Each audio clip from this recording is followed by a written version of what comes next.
अथ षोडशोऽध्याय। मृत्तिका आदि से निर्मित देव प्रतिमाओं के पूजन की विधि, उनके लिए नैवेद्य का विचार, पूजन के विभिन्न उपचारों का फल, विशेष मास, वार, तिथि एवं नक्षत्रों के योग में पूजन का विशेष फल तथा लिंग के वैज्ञानिक स्वरूप का विवेचन। ऋषिगण बोले, हे साधु शिरोमणे, अब आप पार्थिव प्रतिमा की पूजा का वह विधान बताइए जिस पूजा विधान से समस्त अभीष्ट वस्तुओं की प्राप्ति होती है। सूत जी बोले, हे महर्षियों, तुम लोगों ने बहुत उत्तम बात पूछी है। पार्थिव प्रतिमा का पूजन सदा संपूर्ण मनोरथों को देने वाला है तथा दुख का तत्काल निवारण करने वाला है। मैं उसका वर्णन करता हूँ, सुनिए। हे द्विजो, यह पूजा अकाल मृत्यु को हराने वाली तथा काल एवं मृत्यु का भी नाश करने वाली है। यह शीघ्र ही स्त्री, पुत्र और धन धान्य को प्रदान करने वाली है। इसलिए पृथ्वी आदि की बनी हुई देव प्रतिमाओं की पूजा इस भूतल पर अभिष्टदायक मानी गई है। निश्चय ही इसमें पुरुषों का और स्त्रियों का भी अधिकार है। नदी, पोखरे अथवा कुएं में प्रवेश करके पानी के भीतर से मिट्टी ले आए, तत्पश्चात गंध चूर्ण के द्वारा उसका संशोधन करके शुद्ध मंडप में रखकर उसे महीन बनाए तथा हाथ से प्रतिमा बनाए और दूध से उसका सभ्यक संस्कार करें। उस प्रतिमा में अंग प्रत्यंग अच्छी तरह प्रकट हुए हों तथा वह सब प्रकार के अस्त्रों से संपन्न बनाई गई हो। तदंतर उसे पदासन पर स्थापित करके आदरपूर्वक उसका पूजन करें। गणेश, सूर्य, विष्णु, दुर्ग और शिवजी की प्रतिमा का एवं शिवजी के शिवलिंग का द्विज को सदा पूजन करना चाहिए। पूजंती फल की सिद्धि के लिए 16 उपचारों द्वारा पूजन करना चाहिए। पुष्प से प्रोक्षण और मंत्र पाठ पूर्वक अभिषेक करें। अग्नहानि के चावल से नैवेद्य तैयार करें। सारा नैवेद्य एक कुंडव होना चाहिए। घर में पार्थिव पूजा के लिए एक कुंडव और बाहर किसी मनुष्य द्वारा स्थापित शिवलिंग के पूजन के लिए एक प्रस्थ नैवेद्य तैयार करना आवश्यक है, ऐसा जानना चाहिए। देवताओं द्वारा स्थापित शिवलिंग के लिए 3 सेर नैवेद्य अर्पित करना उचित है और स्वयं प्रकट हुए लिंग के लिए 5 सेर। ऐसा करने से पूर्ण फल की प्राप्ति समझनी चाहिए। इससे दोगुना या तिगुना करने पर और अधिक फल प्राप्त होता है। इस प्रकार सहस्त्र बार पूजा करने से द्विज सत्यलोक को प्राप्त कर लेता है। 12 अंगुल चौड़ा, इससे दूना और 1 अंगुल अधिक अर्थात 25 अंगुल लंबा और 15 अंगुल ऊंचा जो लोहे या लकड़ी का बना हुआ पात्र होता है, उसे विद्वान पुरुष शिव कहते हैं। उसका 8वां भाग प्रस्थ कहलाता है, जो 4 कुंड के बराबर माना गया है। मनुष्य द्वारा स्थापित शिवलिंग के लिए 10 प्रस्थ, ऋषियों द्वारा स्थापित शिवलिंग के लिए 100 प्रस्थ और स्वयं शंभु शिवलिंग के लिए 1 सहस्त्र प्रस्थ नैवेद्य निवेदित किया जाए तथा जल, तेल आदि एवं गंध द्रव्यों को भी यथा योग्य मात्र रखी जाए तो वह उन शिवलिंगों की महापूजा बताई जाती है। देवता का अभिषेक करने से आत्मशुद्धि होती है, गंध से पुण्य की प्राप्ति होती है, नैवेद्य अर्पण करने से आयु बढ़ती है और तृप्ति होती है, धूप निवेदन करने से धन की प्राप्ति होती है, दीप दिखाने से ज्ञान का उदय होता है और तांबूल समर्पण करने से भोग की उपलब्धि होती है। इसलिए स्नान आदि 6 उपचारों को यत्नपूर्वक अर्पित करें। नमस्कार और जप, ये दोनों संपूर्ण अभीष्ट फल को देने वाले हैं। इसलिए भोग और मोक्ष की इच्छा रखने वाले लोगों को पूजा के अंत में सदा ही जप और नमस्कार करना चाहिए। मनुष्य को चाहिए कि वह सदा पहले मन से पूजा करके फिर उन उपचारों से पूजा करे। देवताओं की पूजा से उन देवताओं के लोगों की प्राप्ति होती है तथा उनके अवान्तर लोक में भी यथेष्ट भोग की वस्तुएं उपलब्ध होती हैं। हे द्विजों, अब मैं देव पूजा से प्राप्त होने वाले विशेष फलों का वर्णन करता हूँ। आप लोग श्रद्धापूर्वक सुने। विघ्नराज गणेश की पूजा से भूलोक में उत्तम अभीष्ट वस्तु की प्राप्ति होती है। शुक्रवार को श्रावण एवं भाद्रपद मासों की शुक्ल पक्ष की चतुर्थी को और षोडश मास में सतभिक्षा नक्षत्र के आने पर विधि पूर्वक गणेश की पूजा करनी चाहिए। 100 या सहस्त्र दिनों में 100 या सहस्त्र बार पूजा करें। देवता और अग्नि में श्रद्धा रखते हुए किया जाने वाला उनका नित्य पूजन मनुष्य को पुत्र एवं अभीष्ट वस्तु प्रदान करता है। वह समस्त पापों का शमन तथा भिन्न भिन्न दुष्कर्मों का विनाश करने वाला है। विभिन्न घरों में की हुई शिव आदि की पूजा को आत्मशुद्धि प्रदान करने वाला समझना चाहिए। 4 या दिन, तिथि, नक्षत्र और योगों के आधार हैं। वह समस्त कामनाओं को देने वाला है। उसमें वृद्धि और क्षय नहीं होता है, इसलिए उसे पूर्ण ब्रह्म स्वरूप मानना चाहिए। सूर्योदय काल से लेकर दूसरे सूर्योदय काल आने तक एक बार की स्थिति मानी गई है, जो ब्राह्मण आदि सभी वर्णों के कर्मों का आधार है। विहित तिथि के पूरे भाग में की हुई देव पूजा मनुष्य को पूर्ण भोग प्रदान करने वाली होती है। यदि मध्याह्न के बाद तिथि का आरंभ होता है तो रात्रियुक्त तिथि का पूर्व भाग पितरों के श्राद्ध आदि कर्म के लिए उत्तम बताया गया है। ऐसे तिथि का प्रभाग ही दिन से युक्त होता है, अतः वही देवकर्म के लिए प्रशस्त माना गया है। यदि मध्याह्न काल तिथि रहे तो उदय व्यापिनी तिथि को ही देव कार्य में ग्रहण करना चाहिए। इसी तरह शुभ तिथि एवं नक्षत्र आदि देव कार्य में ग्रह होते हैं। वार आदि का भली भांति विचार करके पूजा और जप आदि करनी चाहिए।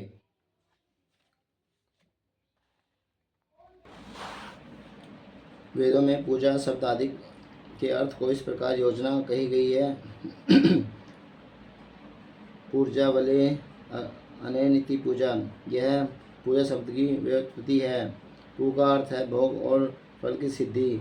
वह जिस कर्म से संपन्न होती है उसका नाम पूजा है। मनोवांछित वस्तु तथा ज्ञान ये ही अभीष्ट वस्तुएं हैं। सकाम भाव वाले को अभीष्ट भोग अपेक्षित होता है और निष्काम भाव वाले को अर्थ पारमार्थिक ज्ञान, ये दोनों ही पूजा शब्द के अर्थ हैं। इनकी योजना करने से ही पूजा शब्द की सार्थकता है। इस प्रकार लोक और वेदों में पूजा शब्द का अर्थ विख्यात है। नित्य और नैमित्तिक कर्म कालांतर में फल देते हैं, किंतु काम्य कर्म का यदि बड़ी भांति अनुष्ठान हुआ हो तो वह तत्काल फलदायक होता है।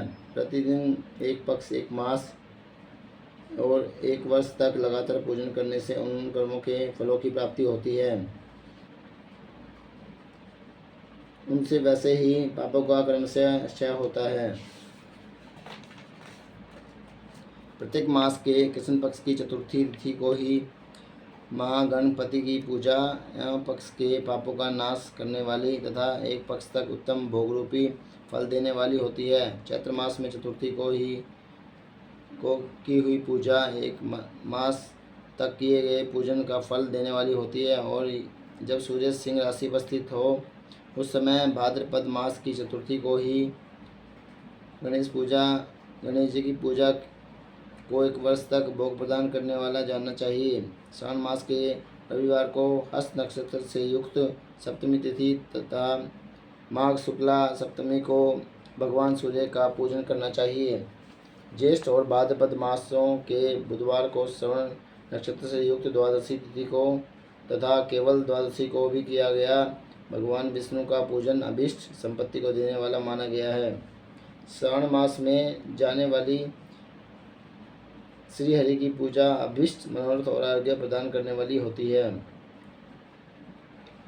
अंगों एवं उपकरणों सहित पूर्वोक्त गो आदि 12 वस्तुओं का दान करने से जिस फल की प्राप्ति होती है उसी को द्वादशी तिथि में आराधना द्वारा श्री विष्णु की तृप्ति करके मनुष्य प्राप्त कर लेता है। जो द्वादशी तिथि को भगवान विष्णु के 12 नामों द्वारा 12 ब्राह्मणों का षोडशोपचार पूजन करता है वह उनकी प्रसन्नता प्राप्त कर लेता है। इसी प्रकार संपूर्ण देवताओं के विभिन्न 12 नामों द्वारा 12 ब्राह्मणों का किया हुआ पूजन उन देवताओं को प्रसन्न करने वाला होता है। ऐश्वर्य की इच्छा रखने वाले पुरुष को कर्क को संक्रांति से युक्त श्रावण मास में नवमी तिथि को मृगशिरा नक्षत्र के योग में संपूर्ण मनोवांछित भोगों और फलों को देने वाली अंबिका का पूजन करना चाहिए। आश्विन मास के शुक्ल पक्ष की नवमी तिथि संपूर्ण अभीष्ट फलों को देने वाली है।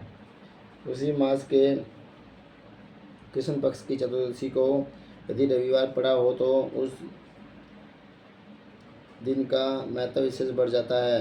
उसके साथ ही यदि आद्रा और महाद्रा का योग हो तो उक्त अवसरों पर की हुई शिव पूजा का विशेष महत्व माना गया है। माँ कृष्ण चतुर्दशी को शिव जी की हुई इस पूजा संपूर्ण अभीष्ट फलों को देने वाली है। वह मनुष्यों की आयु बढ़ाती है और मृत्यु को दूर हटाती है और समस्त सिद्धियों की प्राप्ति कराती है।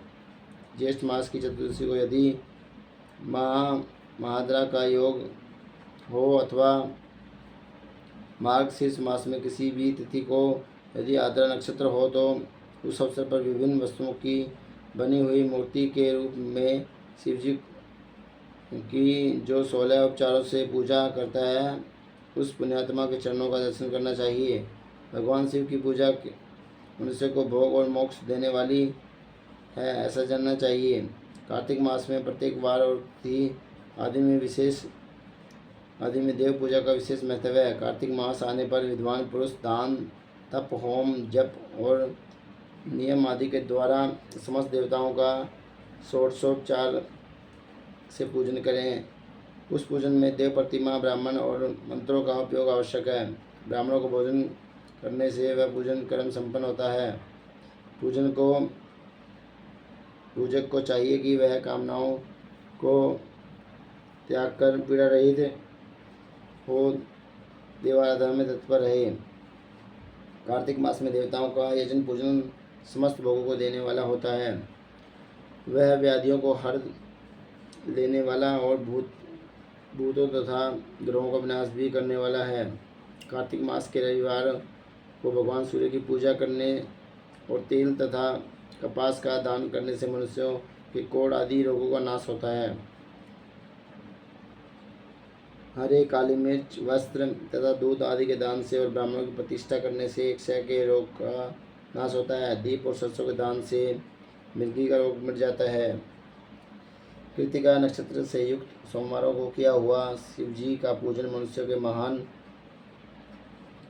दरिद्र को मिटाने वाला और संपूर्ण संपत्तियों को देने वाला है। घर की आवश्यक सामग्रियों के साथ ग्रह और नक्षत्र आदि का दान करने से भी उत्तम फल की प्राप्ति होती है। कृतिका युक्त मंगलवारों को श्री स्कंद का पूजन करने से तथा दीपक एवं घंटा आदि का दान देने से मनुष्य को शीघ्र ही या वाक्य सिद्धि प्राप्त हो जाती है। कृतिका युक्त बुधवारों को किया हुआ श्री विष्णु का यजन तथा दही भात का दान मनुष्य को उत्तम सनातन की प्राप्ति कराने वाला होता है। कृतिका युक्त गुरुवारों को धन से ब्रह्मा जी का पूजन तथा मधु, सोन और घी का दान करने से मनुष्य के भोग वैभव की वृद्धि होती है। कृतिका युक्त शुक्रवारों को गजानन गणेश जी की पूजा करने से तथा गंध, पुष्प एवं अन्न का दान देने से मानवों के सुख भोगने योग्य पदार्थों की वृद्धि होती है। उस दिन सोना, चांदी आदि का दान करने से अंधयाओं को भी उत्तम पुत्र की प्राप्ति होती है। कृतिका युक्त शनिवारों को दिक्पालों की वंदना, दिग्गजों, नागों, सेतुपालों का पूजन तथा त्रिनेत्रधारी रुद्र तथा पापारी विष्णु का पूजन ज्ञान की प्राप्ति कराने वाला है। ब्रह्मा, धन्वंतरी एवं दोनों अश्विनी कुमारों का पूजन करने से रोग तथा अपमृत्यु का निवारण होता है और तात्कालीन व्याधियों की शांति हो जाती है। नमक, लोहा, तेल और उड़द आदि का त्रिकुट, फल, गंध और जल आदि का तथा द्रव्य पदार्थों का और ठोस वस्तुओं का भी दान देने से स्वर्गलोक की प्राप्ति होती है। इनमें से नमक आदि का मान कम से कम 1 प्रस्थ और सुवर्ण आदि का मान कम से कम 1 पल होना चाहिए। धनु की संक्रांति से युक्त सौष मास में उस काल में शिव आदि समस्त देवताओं का पूजन करने से समस्त सिद्धियों की प्राप्ति कराने वाला होता है। इस पूजन में अग्नि के चावल से तैयार किए गए हविष्य का नैवेद्य उत्तम बताया गया है। सौष मास में नाना प्रकार के अन्न का नैवेद्य विशेष महत्व रखता है। मार्क्स इस मास में केवल अन्न का दान करने वाले मनुष्य को संपूर्ण अभीष्ट फलों की प्राप्ति हो जाती है। मार्क्स इस मास में अन्न का दान करने वाले मनुष्य के सारे पाप नष्ट हो जाते हैं। वह अभीष्ट सिद्धि, आरोग्य, धर्म, वेद का संपक ज्ञान, उत्तम अनुष्ठान का फल, इहलोक और परलोक में महान भोग तथा अंत में संतान, सनातन योग्य तथा वेदांत ज्ञान की सिद्धि प्राप्त कर लेता है। जो भोग की इच्छा रखने वाला है वह मनुष्य मार्क्सिस मास आने पर कम से कम 3 दिन भी उस काल में अवश्य देवताओं का पूजन करे और पौष मास की पूजन से खाली न जाने दे। उस काल से लेकर संगम काल तक ही पौष मास में पूजन का विशेष महत्व बताया गया है।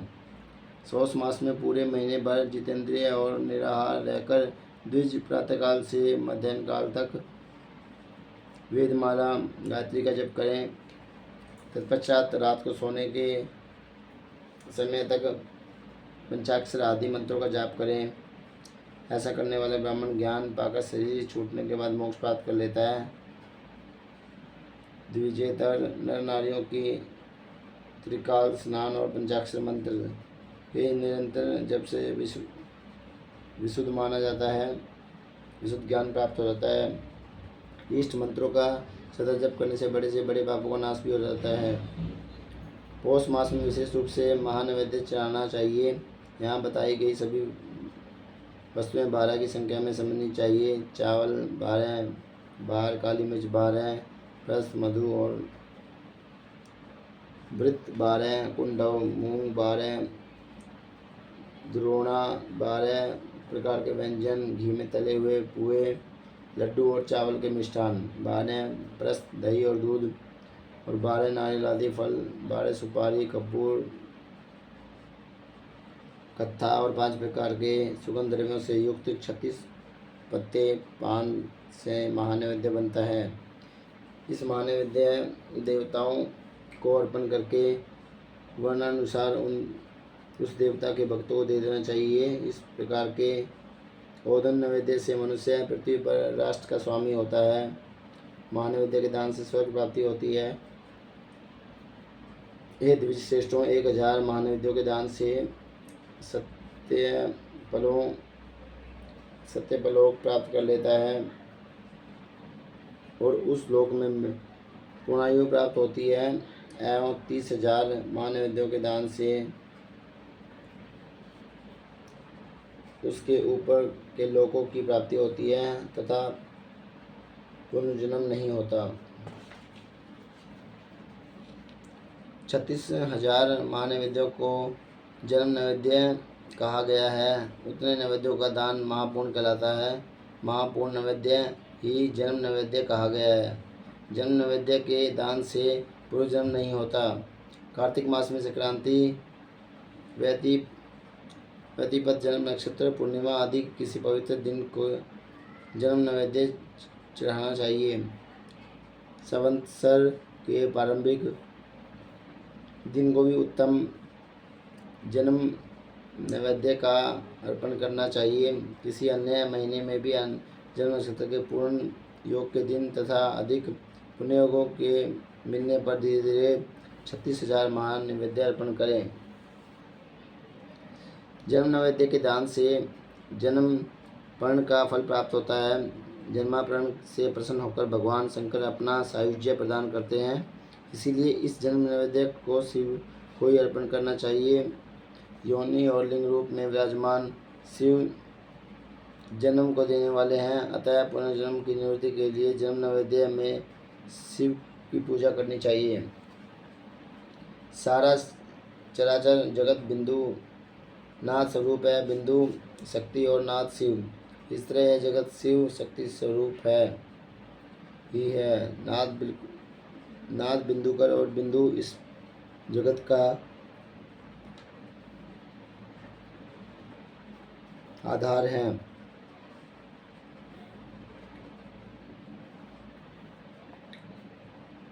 ये बिंदु और नाद संपूर्ण जगत के आधार रूप में स्थित हैं।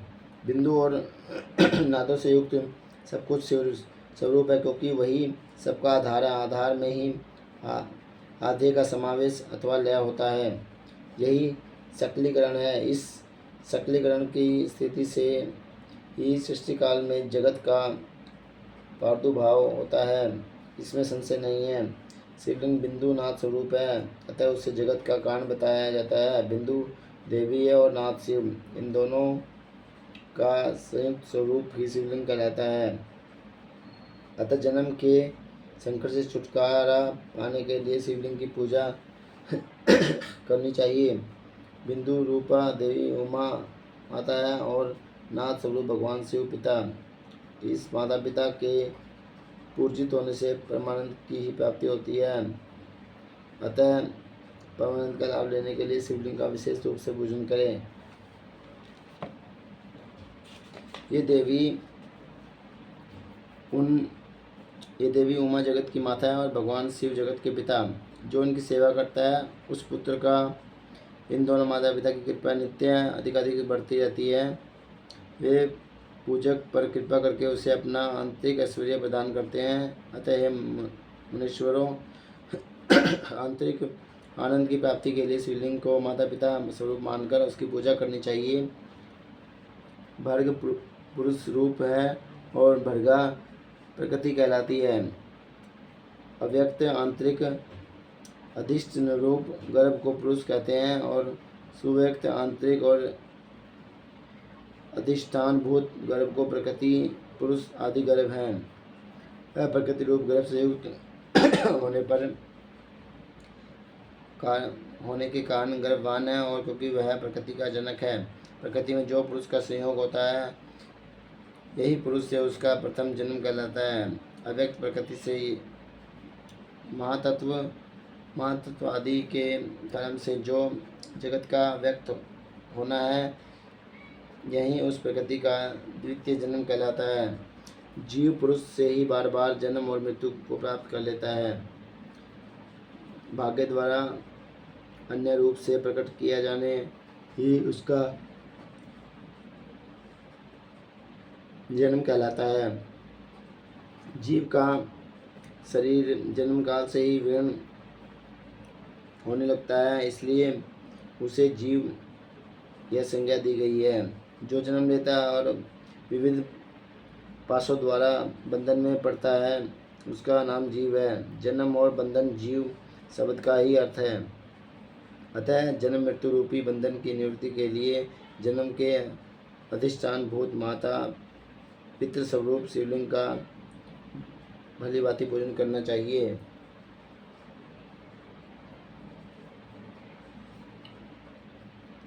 शब्दादि पंचतंत्र मात्राओं तथा पंचेंद्रियों से विषय ग्रहण करने से भय अर्थात वृद्धि को गच्छति अर्थात प्राप्त होती है। इसलिए भग शब्द का अर्थ प्रकृति है। भोग ही भग का मुख्य शब्दार्थ है। मुख्य भग प्रकृति है और भगवान शिव कहे जाते हैं। भगवान ही भोग प्रदान करते हैं और दूसरा कोई नहीं दे सकता। भग का स्वामी भगवान ही विद्वान द्वारा भग कहा गया है। भग प्रकृति से संयुक्त परमात्मा लिंग और लिंग संयुक्त भग प्रकृति ही श्लोक और परलोक में नित्य भोग प्रदान करते हैं। अतः भगवान महादेव के शिवलिंग की पूजा करनी चाहिए।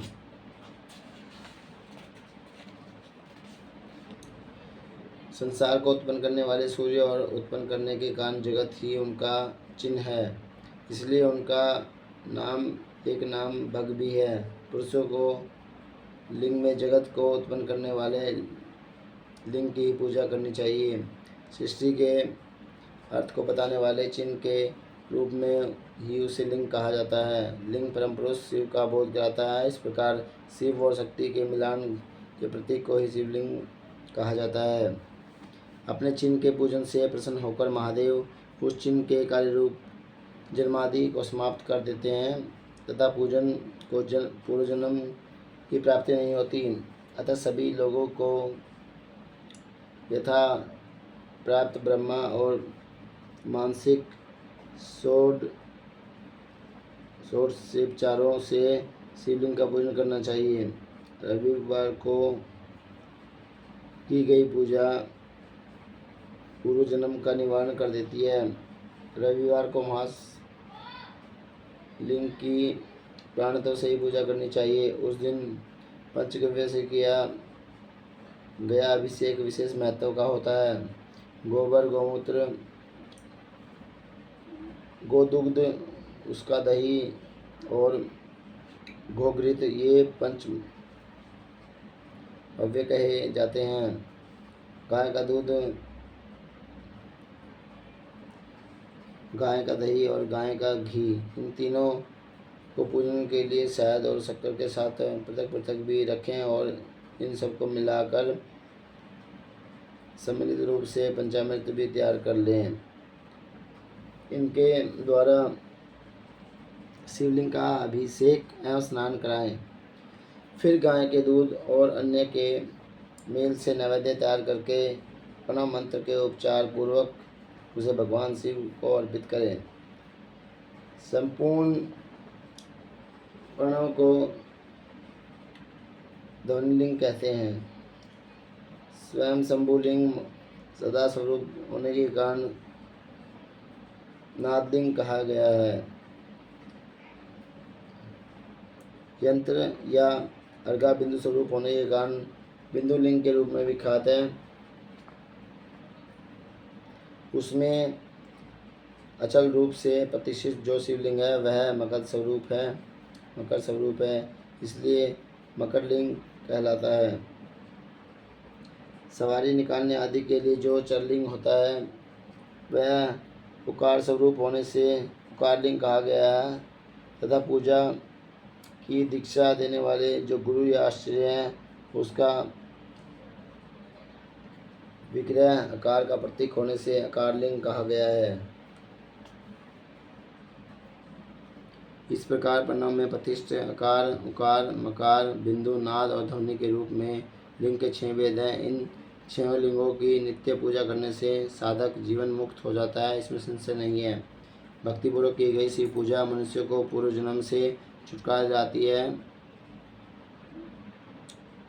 रुद्राक्ष धारण से 1/4, विभूति धारण से आधा, मंत्र जप से 3/4 और पूजा से पूर्ण फल प्राप्त होता है।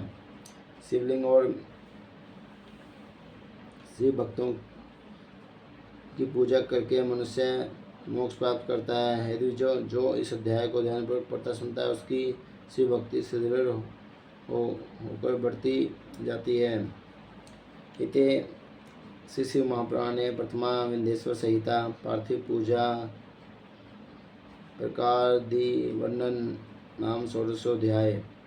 इस प्रकार श्री शिव महापुराण के अंतर्गत प्रथम विंध्येश्वर संहिता में पार्थिव पूजा आदि का प्रकार वर्णन नामक 16वां अध्याय पूर्ण हुआ।